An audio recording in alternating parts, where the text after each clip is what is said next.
শান্তি আলোচনার প্রক্রিয়া চলমান থাকার মধ্যেই ইরানে ফের হামলার জন্য প্রস্তুতি নিচ্ছে মার্কিন বাহিনী, এমনটি জানিয়েছে সিবিএস নিউজ। পরিকল্পনার সঙ্গে সরাসরি যুক্ত সূত্রের কথা উল্লেখ করে সিবিএস নিউজের খবরে বলা হয়েছে, ট্রাম্প প্রশাসন শুক্রবার নতুন হামলার প্রস্তুতি নিচ্ছে। যদিও শুক্রবার গড়িয়ে গেলেও এ বিষয়ে এখনও কোনো চূড়ান্ত সিদ্ধান্ত নেওয়া হয়নি। এমন খবর সামনে আসার পর তেহরান সম্ভাব্য হামলার পরিণতি সম্পর্কে হুঁশিয়ারি দিয়েছে। মার্কিন প্রেসিডেন্ট ডোনাল্ড ট্রাম্প নিজেও ট্রুথ সোশ্যালে পোস্ট দিয়ে নৌপথের হামলার ইঙ্গিত দিয়েছে।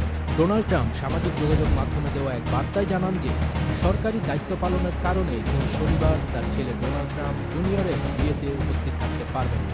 সাপ্তাহিক ছুটির দিনগুলো তার নিউ জার্সিতে অবস্থিত নিজের গল্ফ রিসোর্টে কাটানোর কথা ছিল, কিন্তু এখন তিনি হোয়াইট হাউসে ফিরে যাচ্ছেন। সূত্রগুলোর মতে মার্কিন প্রতিরক্ষা ও গোয়েন্দা কর্মকর্তারা বিদেশে অবস্থিত ঘাঁটিগুলোতে প্রস্তুত অবস্থায় থাকা সেনাদের তালিকা হালনাগাদ করছে।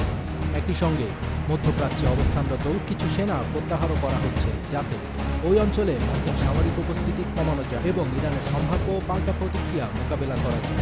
অন্যদিকে নিজেদের ড্রোন উৎপাদন ক্ষমতা স্বাভাবিকের কাছাকাছি নিয়ে এসেছে মধ্যপ্রাচ্যের সিংহখ্যাত দেশ ইরান, যা এবার যুদ্ধ বাঁধলেই ইরানের সবচেয়ে বড় হাতিয়ার হিসেবে কাজ করবে।